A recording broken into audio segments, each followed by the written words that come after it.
continuons aujourd'hui notre série sur 5 principes de la foi pour déplacer vos montagnes.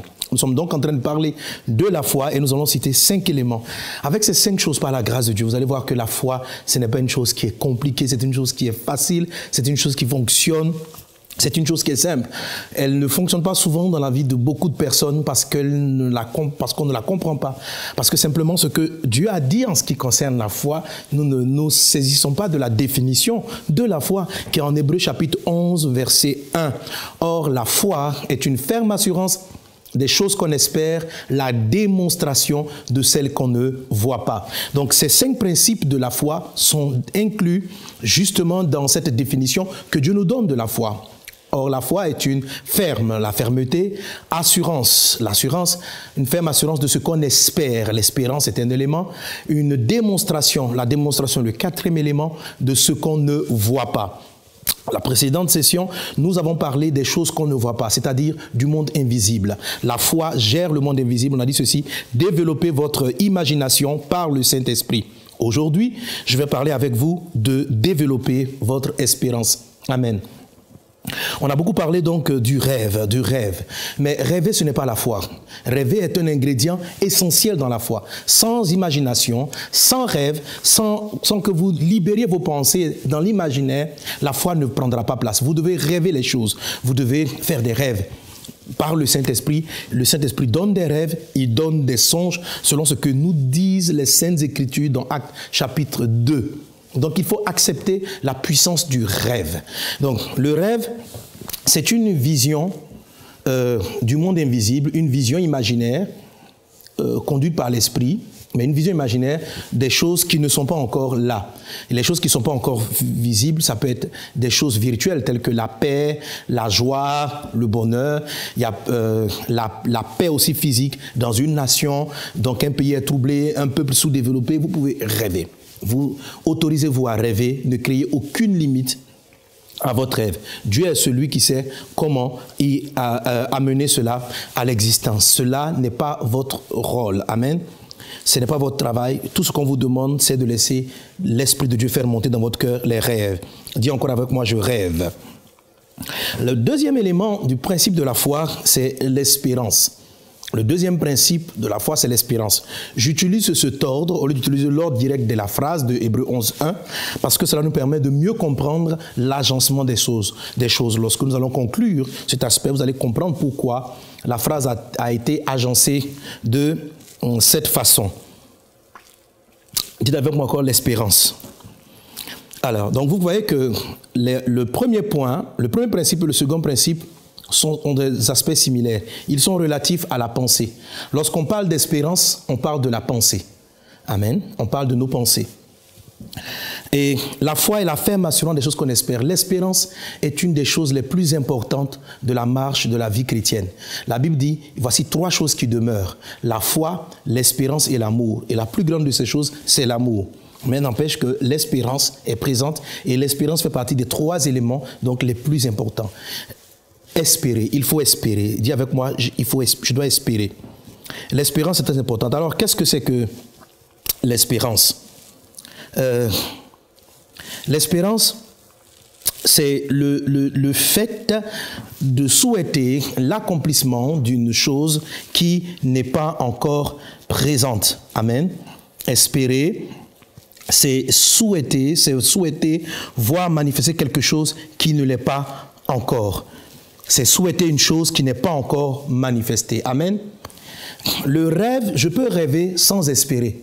Je peux rêver à la paix, je peux rêver, je peux être là, j'imagine simplement le bonheur, j'imagine simplement. Donc, ça c'est l'imaginaire. L'imaginaire est une bonne chose. L'imaginaire est comme vous quittez par exemple une ville, vous quittez, je dirais, Montréal, vous partez à Toronto, vous partez dans une autre ville, vous quittez Paris, vous partez, je ne sais pas, à Lyon. C'est une chose que vous ne voyez pas encore. Vous ne voyez pas la ville, vous ne voyez pas Lyon, vous ne voyez pas la ville de votre destination. Elle est juste dans votre imaginaire. Elle est juste dans votre imaginaire. Maintenant, ce qui va faire le mouvement vers la ville, c'est votre souhait d'y aller. Amen. Et c'est cela l'espérance. C'est le souhait d'y aller. Alléluia. S'il n'y a pas de souhait, s'il n'y a pas de désir d'y aller, vous n'allez pas entreprendre le déplacement vers Lyon.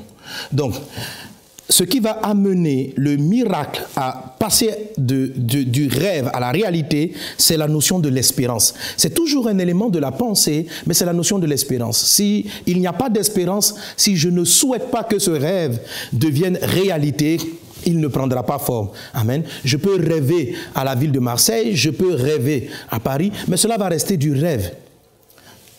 Paris va devenir une réalité pour moi lorsque je vais entrevoir mon déplacement vers là-bas. Je vais souhaiter aller. Et parce que je souhaite aller, je vais commencer maintenant à prendre les dispositions. Le fait de souhaiter, le simple fait de souhaiter est le deuxième principe essentiel de la foi. Souhaiter les choses, espérer qu'elles arrivent. L'espérance est très, très, très importante. Ces deux éléments-là nous parlent simplement de la pensée. La Bible dit ceci dans le livre de Proverbes chapitre 4 verset 23. « Garde ton cœur plus que toute autre chose, car c'est de lui que viennent les sources de la vie. » Quand la Bible nous demande de garder le cœur, de quoi le Seigneur nous parle-t-il? S'agit-il de prendre un stéthoscope et puis de vérifier le battement de son cœur? Bien sûr que non. De quoi Dieu nous parle-t-il? Dieu veut garder le cœur, c'est garder nos pensées. C'est sélectionner nos pensées. C'est veiller à soi à quoi nous pensons. Les pensées sont puissantes. Les pensées sont puissantes. C'est le monde invisible, comme on a lu la dernière fois, qui crée le monde visible. Et nous avons accès au monde invisible par la pensée. Je ne vois pas la ville de Lyon si je suis à Paris. Je ne la vois pas avec mes yeux naturels. Mais je la vois, je la perçois dans mon esprit avant de souhaiter y aller et avant de prendre le chemin pour y aller. Vous devez canaliser vos pensées pour qu'elles aillent souhaiter obtenir quelque chose. Je peux imaginer Lyon, je peux imaginer Marseille, je peux imaginer plusieurs villes, je peux être à Montréal, je peux imaginer Gatineau, Sherbrooke, je peux imaginer toutes ces villes. Mais qui me dit vers laquelle je vais partir? Quelle direction vais-je prendre? La direction est donnée par mon souhait. Le souhait d'y aller. À partir de là va se mettre en place le système de la direction. Si vous n'espérez pas, vous n'allez pas vous déplacer vers votre rêve. Vous n'allez pas vous mouvoir vers votre rêve. Et votre rêve ne va pas venir à vous. Il faut que vous espériez. Dis à quelqu'un avec moi, j'espère. L'espérance est très importante. La Bible parle, je relisais ce passage tout à l'heure, la Bible dit, espérant qu'en toute espérance, Abraham obtient la promesse. L'espérance est déterminante. L'espérance, c'est une pensée. C'est une pensée qui est canalisée, amen, vers un objectif. Il faut la canaliser. Vous ne pouvez pas dire, je vais aller à Lyon, en même temps vous espérez être partout à la fois. Non, l'espérance, c'est un souhait qu'il faut voir, amen. Il faut vouloir ce genre de choses. J'aime un texte dans le livre de Actes des Apôtres, chapitre 14, où il est question de la guérison d'un jeune paralytique. Il est dit, il écoutait parler Paul. Et Paul, fixant les regards sur lui et voyant qu'il avait la foi pour être guéri, dit d'une voix forte, lève-toi droit sur tes pieds. Il se leva d'un bond et marcha. Amen.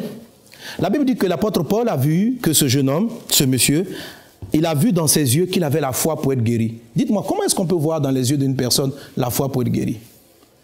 Moi, je crois que Paul a vu que ce jeune homme, malgré qu'il soit infime, rêvait. Il se voyait marcher.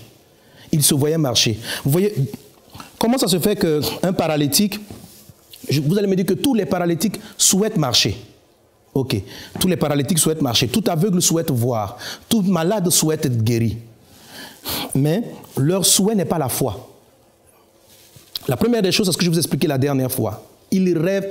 À quoi rêvent-ils? L'espérance, c'est un souhait, mais un souhait positif. L'espérance n'est pas négative. On ne peut pas espérer ce qui est négatif dans notre vie. L'espérance est un souhait positif du futur. Et il y a des gens qui sont aveugles, mais qui ne se rêvent pas voir. Il y a des gens qui sont infimes, mais qui n'imaginent pas qu'un jour, ils marcheront. Alors, même s'ils souhaitent marcher, ils n'ont pas la foi. Parce que pour qu'il y ait la foi, il faut que les deux choses soient mises l'une à l'autre. L'image de l'invisible et le souhait d'y aller. Beaucoup de gens ne rêvent pas la santé. Ils ne se rêvent pas bien portants. Ils souhaitent être bien portants, mais ils ne rêvent pas le fait d'être bien portant. Il faut rêver, c'est le premier point, et il faut souhaiter. Est-ce que c'est quelque chose de compliqué, cela, la foi? Alléluia. Est-ce que c'est compliqué? Paul a vu dans les yeux de ce jeune homme qu'il avait la foi pour être guéri. Que Dieu voit dans nos yeux que nous avons la foi pour être guéris. Nos pensées sont puissantes et nous devons veiller sur elles. Amen. Romains chapitre 8 verset 24 dit ceci: car c'est en espérance que nous sommes sauvés. Or l'espérance qu'on voit n'est plus espérance. Ce qu'on voit, peut-on encore l'espérer? Donc, ce texte nous dit clairement que l'espérance, c'est une chose qu'on ne voit pas. C'est ce que vous voyez dans votre cœur. À l'instant, qu'est-ce que vous voyez dans votre cœur pour vos enfants? Tout à l'heure, la séance précédente, je disais ceci: on mange par la foi, on éduque les enfants par la foi. Il y a des personnes qui éduquent leurs enfants sans rêve pour les enfants, sans espérance. Ils n'éduquent pas leurs enfants par la foi. Il y a des personnes qui mangent et qui vivent, qui vont au travail sans rêve de leur futur. L'espérance est une chose futuriste. Vous devez voir le futur. Tu vas au travail pourquoi? Beaucoup de gens vont au travail juste pour survivre. Ils n'ont pas de rêve, ils n'ont pas d'espoir, ils n'ont pas d'espérance. C'est pourquoi la Bible dit, ils n'ont pas de foi. Dieu ne voit pas dans leurs yeux la foi pour transformer les choses. Dieu ne voit pas dans leur regard la foi qui bouleverse les choses. Soyons des personnes, soyons remplis d'espoir, soyons remplis d'espérance dans le nom de Jésus-Christ de Nazareth. Ça, c'est le deuxième élément, l'espérance, c'est-à-dire souhaiter que mon rêve devienne réalité. Je dois rêver et non faire des cauchemars. Il m'arrive non pas ce que je souhaite, mais ce que je vois le plus. Amen. Je dois voir quand je dors ce que je veux être de demain. Je dois voir quand je dors la situation que je vois changer et je dois espérer, je dois souhaiter que cela vienne. Les deux doivent être ensemble parce que la foi, c'est 5 ingrédients, 5 principes collés. Ils ne sont pas dissociables. Amen. Si vous les dissociez, si vous mettez l'espérance, l'espérance c'est un élément seul à lui seul. La Bible dit il y a la foi, l'espérance et l'amour. Donc, l'espérance n'est pas la foi. L'espérance est une partie de la foi. Amen. Le rêve n'est pas la foi. Le rêve est une partie de la foi. La foi, c'est le rêve, l'espérance. Et la troisième chose, donc le troisième principe pour nous donner la foi qui va déplacer les montagnes, c'est la fermeté. Amen. Alors, je vois la montagne. Peu importe, imaginez la montagne, des problèmes, mettez un nom à votre montagne. Je dois rêver que la montagne n'est plus là. Le rêve, c'est l'aboutissement final. Je dois imaginer la terre sans la montagne. Je l'ai imaginé, je peux rester ouf, c'est juste un rêve. Si je veux que la montagne se déplace effectivement, je vais commencer à souhaiter qu'elle ne soit plus là. Je ne vais pas simplement l'imaginer, je vais souhaiter. C'est ça l'espérance. Mais il se peut que mon souhait puisse varier avec le temps. La Bible dit que si je souhaite quelque chose et après je ne souhaite plus, je désespère, je n'ai plus la foi. Pour que la foi fonctionne, il faut qu'il y ait un troisième élément qui vienne en place qu'on appelle la fermeté. Hébreux 11 dit, la foi, c'est la ferme assurance de ce qu'on espère. Donc, ce n'est pas l'espérance seulement. L'espérance doit être ferme. De quoi suis-je en train de parler? Pour illustrer cela, prenons le cas de Pierre dans une histoire que j'ai citée tantôt, Matthieu chapitre 14, verset 28. Il est dit, Pierre lui répondit, Seigneur, si c'est toi, ordonne que j'aille vers toi sur les eaux. Il dit, viens. Pierre sortit de la barque et marcha sur les eaux pour aller vers Jésus. Mais, voyant que le vent était fort, il eut peur. Et comme il commençait à enfoncer, il s'écria, Seigneur, sauve-moi. Aussitôt Jésus étendit la main, le saisit et lui dit, homme de peu de foi, pourquoi as-tu douté? Amen. J'aime beaucoup cette histoire parce qu'elle confirme en fait ce dont je parlais tantôt, c'est-à-dire que la foi a 5 éléments pour pouvoir être positionnée, pour pouvoir déplacer les montagnes. Et ces 5 éléments ne sont pas du tout compliqués. Ce n'est pas compliqué de rêver, ce n'est pas compliqué d'espérer. Amen. Il faut juste vouloir le faire et accepter de le faire, quels que soient les défis auxquels on est confronté. Ici, on a l'apôtre Pierre qui a manifesté, je dirais, les 2 premiers éléments, les 2 premiers ingrédients. Mais il n'a pas manifesté le troisième, c'est ce qui concerne donc la fermeté. Regardez, ils sont 12 apôtres dans la barque. Jésus arrive sur les eaux en marchant. Initialement, ils croient qu'il s'agit d'un fantôme. Jésus dit, c'est moi. L'apôtre Pierre dit ceci, si c'est toi, ordonne à ce que je vienne sur l'eau en marchant, que je te rejoigne sur les eaux en marchant. Les autres disciples n'ont pas prié comme ça. Si Pierre a fait cette prière, ça veut dire qu'il croyait que Jésus était capable de le faire marcher. Donc, Pierre croyait en la capacité de Christ. Si la foi, c'est croire simplement en la toute-puissance de Dieu, on peut simplement dire que Pierre avait la foi.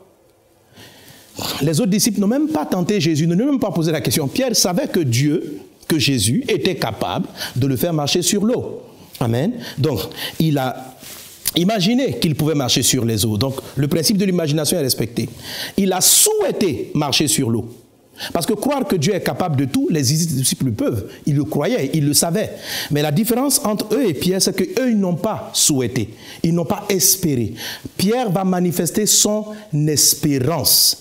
Il va manifester son espérance en disant ceci: Seigneur, si c'est toi, ordonne à ce que je te rejoigne sur les eaux en marchant. Waouh, super. Ça, on peut dire c'est de la foi. Effectivement, c'est le début de la foi.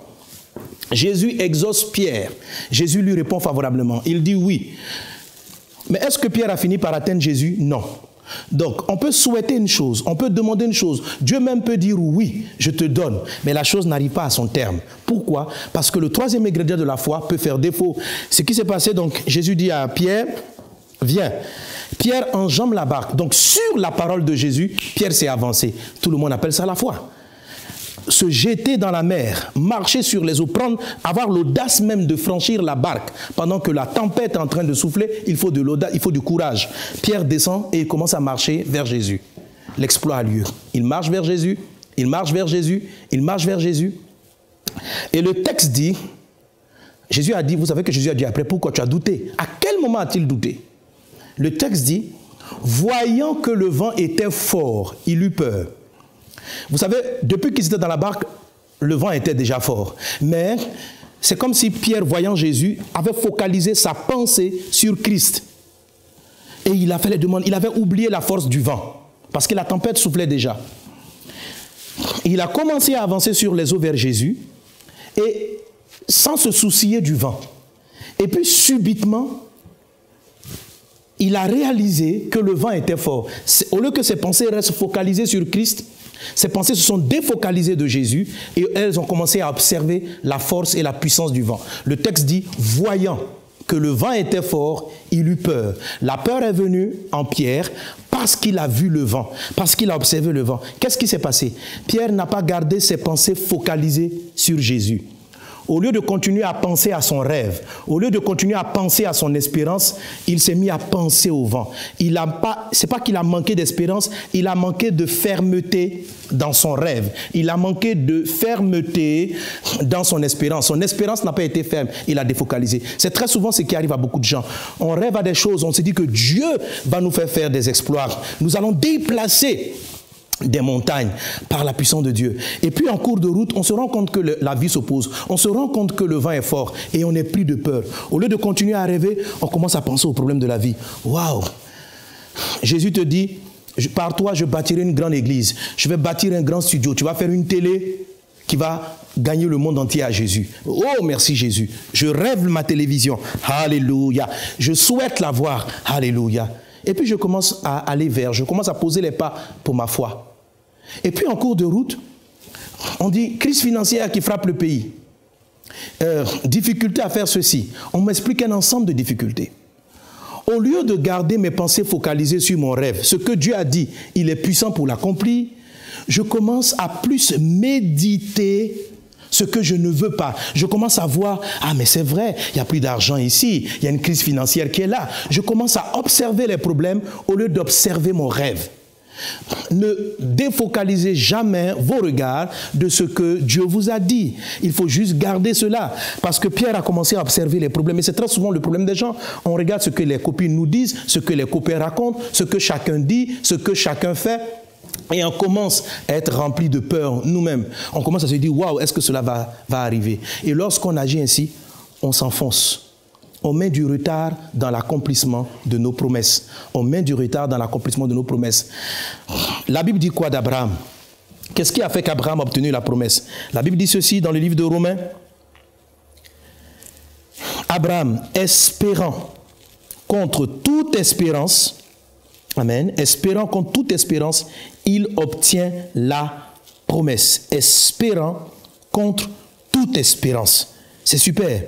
Amen. Espérant contre toute espérance. Quand son âge avançait, Abraham a continué à espérer. Quand Sarah a passé l'âge de la ménopause, ce n'était pas interdit de rêver. Il rêvait, il voyait toujours les étoiles et il souhaitait avoir l'enfant. Malheureusement, c'est dans ce souhait d'avoir l'enfant qu'il va aller vers Agar.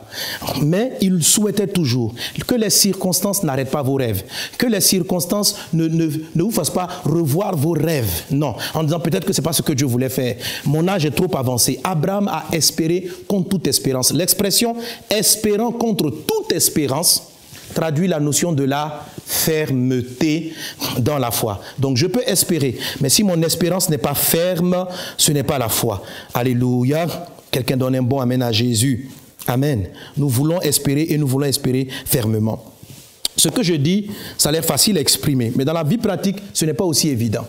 Ce n'est pas aussi évident de garder ses pensées fermes sur son rêve, sur son objectif. Ce n'est pas aussi évident. Je crois que Pierre était vraiment déterminé à atteindre Jésus. Il était sincère. Mais ses pensées se sont défocalisées. Je vous ai dit tout à l'heure que la foi, 3/4 de la foi, c'est un travail qui se passe à l'intérieur de vous. Le rêve, l'espérance, c'est juste à l'intérieur de vous. Amen. Et la fermeté dans l'espérance, c'est quelque chose qui se passe à l'intérieur de vous. Ce n'est pas ce que vous dites dans la bouche, c'est ce à quoi vous pensez. Pierre n'a pas crié « je vois le vent, je vois le vent ». Il n'a rien dit. Il était muet. Il marchait simplement et quoi on le voit s'enfoncer. C'est dans son cœur qu'il a commencé à regarder le vent. Ce n'est pas dans sa bouche. Il n'a pas remis en cause la puissance de Jésus. Il n'a pas dit « Jésus, je ne crois plus en toi ». Il n'a jamais dit cela. Ses pensées ont juste changé de sens et ça suffit largement pour qu'il s'enfonce. Pourquoi les pensées de Pierre ont changé de sens? Parce que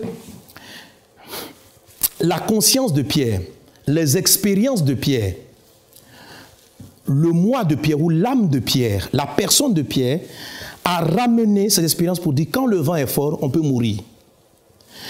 Il s'est incrusté dans ses pensées une pensée involontaire. Quelqu'un me suit? Il s'est incrusté dans les pensées de Pierre une pensée involontaire. D'où venait cette pensée? C'est la pensée de la culture, c'est la pensée de l'éducation, c'est la pensée de la vie, c'est la pensée des expériences. Pierre était un pêcheur expérimenté. Il savait ce que pouvait constituer ce vent. Et cette fois-ci, son expérience a pris le dessus sur son rêve. Et c'est ce qui va vous arriver souvent. L'expérience des autres, les sons que vous entendez autour de vous risquent de prendre l'ascendant sur la pensée principale de votre rêve. Si vous commencez plus à penser à votre cauchemar, ce n'est pas le rêve qui est en train de se réaliser, c'est plutôt le cauchemar qui va prendre place. C'est ce qui s'est passé avec Job. Il lui est arrivé ce qu'il craignait le plus parce qu'il pensait plus à ce qu'il ne voulait pas. Pierre s'est enfoncé parce qu'il a arrêté de penser beaucoup plus à Jésus et il s'est mis à penser plus au vent. Alors, pourquoi s'est-il mis à penser au vent? Pas parce qu'il souhaitait penser au vent, parce que la pensée s'est imposée à lui. La vie va vous imposer les pensées. Les médecins ont dit ceci, qu'à partir de tel âge, on ne peut pas enfanter. Quand l'âge va s'approcher, même si vous espérez que Dieu va vous donner un enfant, il est fort probable que la chair et votre âme vous rappellent. Tu crois qu'à ton âge, on peut avoir un enfant? Quand on vous dit que aujourd'hui, la plupart des gens ne veulent pas marier des personnes d'un certain âge, quand votre âge va prendre de l'ampleur, vous risquez de dire, la chair va vous dire, le monde va vous dire que vous risquez de ne pas vous marier. Et vos pensées qui espéraient se marier, qui attendaient le mariage, vont à un moment donné se défocaliser du rêve pour aller vers la peur, le vent en train de souffler, la rumeur, l'âge en train d'avancer. Pour réaliser tel projet, il vous faut de l'argent, mais le monde vous dit que si vous, avec les moyens dont vous disposez, ce n'est pas possible. Alors, quand bien même vous espérez, il vient à vous une pensée de votre expérience, du bruit des gens, le vent autour de vous, vous amène à vous défocaliser. Et si vous vous défocalisez, vous manquez le troisième ingrédient de la foi, c'est-à-dire l'espérance. Et pourquoi l'espérance disparaît? Parce que l'espérance n'est pas ferme. La question à laquelle je veux répondre pour conclure ce troisième élément de l'espérance, c'est la fermeté. Dites avec moi encore la fermeté. Amen. Donc, le troisième élément, c'est la fermeté. Comment est-ce qu'on peut devenir ferme? Pourquoi la pensée de Pierre, s'est-elle défocalisée? J'aime un texte du livre de 2 Corinthiens, chapitre 10, verset 5. Il est dit, « Nous renversons les raisonnements et toute hauteur qui s'élève contre la connaissance de Dieu et nous amenons toute pensée captive à l'obéissance de Christ. » L'apôtre Paul définit ici des murs. Il dit, nous renversons les forteresses, les raisonnements de toute hauteur. Il y a dans l'esprit de la majorité d'entre nous, dans notre âme, dans notre conscience, des forteresses. C'est-à-dire des pensées qui sont ancrées brutalement, fortement et puissamment en nous. Elles viennent de notre éducation, elles viennent de notre passé, elles viennent de notre expérience. Ce sont des forteresses. Ce sont des forteresses. Donc, quand bien même nous rêvons, les forteresses nous ramènent à ce que nous ne voulons pas. Il dit encore ici, il dit, et nous amenons toute pensée captive. Oui, il y a des pensées captives. Une pensée captive revient... Elle est captive, elle ne peut pas se déployer. Elle ne peut pas faire ce qu'elle souhaite. Elle fait ce que la pensée lui a demandé de faire. Et l'apôtre Pierre avait un problème similaire. Il était quelqu'un d'inconstant. La peur pouvait l'envahir très rapidement. Il pouvait rapidement vaciller sa position. Il avait de bonnes intentions. Il était quelqu'un de sincère, mais il manquait en lui de fermeté. Et moi, personnellement, mon problème par rapport à la foi, quand je considère ma vie chrétienne, ça a été le troisième ingrédient, l'ingrédient de la fermeté. Et je sais aujourd'hui que beaucoup de personnes ont des problèmes avec l'ingrédient de la fermeté. Nos pensées ne sont pas fermes sur nos rêves. Nous les faisons vaciller très tôt. Alors j'ai cherché la face de Dieu. Comment résoudre, comment briser les forteresses dont l'apôtre Paul parle ici. Comment briser ces pensées captives, ces chaînes qui font que nos pensées ne peuvent pas être focalisées sur notre rêve, mais finissent toujours par aller vers ce qu'on craint le plus. Comment ramener nos pensées, comment libérer nos pensées afin qu'elles restent focalisées sur notre rêve. Même si on n'a pas d'argent, on continue de rêver. On s'attend au miracle de Dieu. Même si l'âge est en train de passer, on s'attend au miracle de Dieu. Comment traiter avec la fermeté? Comment manifester la fermeté? L'apôtre Pierre avait ce problème. Et voilà comment Jésus-Christ l'a résolu par la grâce de Dieu. Amen. Ce qui arrive, c'est ce qu'on appelle, on va lire un texte rapidement dans le livre de Tite. La Bible dit ceci, que je paraphrase rapidement ce passage, je ne le trouve plus dans mes notes. Il est dit que tout est pur pour ceux qui sont purs, mais tout est souillé pour ceux dont la conscience est souillée. La conscience, c'est notre identité intérieure par laquelle nous identifions les gens, les choses et les personnes. Et nous nous identifions nous-mêmes. Ça, c'est notre conscience. La Bible dit dans ce texte-là que lorsque notre conscience est souillée, lorsque la conscience est souillée, tout ce qu'on peut mettre là-dessus est souillé. Et la conscience est souillée par notre éducation, par la réalité. Le monde est devenu tellement réel que tout ce qui est imaginaire, tout ce qui n'est jamais arrivé, le monde ne l'accepte pas. L'enjeu de la foi, du troisième principe de la foi, la fermeté, c'est comment garder ses pensées. Comment garder ses pensées. Et ce point-là, je l'aborderai à la prochaine session. Donc ce sera la suite de la fermeté. Et dans cette prochaine session, nous allons toucher l'élément de l'assurance. La foi, c'est la ferme assurance de ce qu'on espère. Amen. Que Dieu vous bénisse et à très bientôt pour les 5 principes d'une foi pour déplacer vos montagnes. Que Dieu vous bénisse.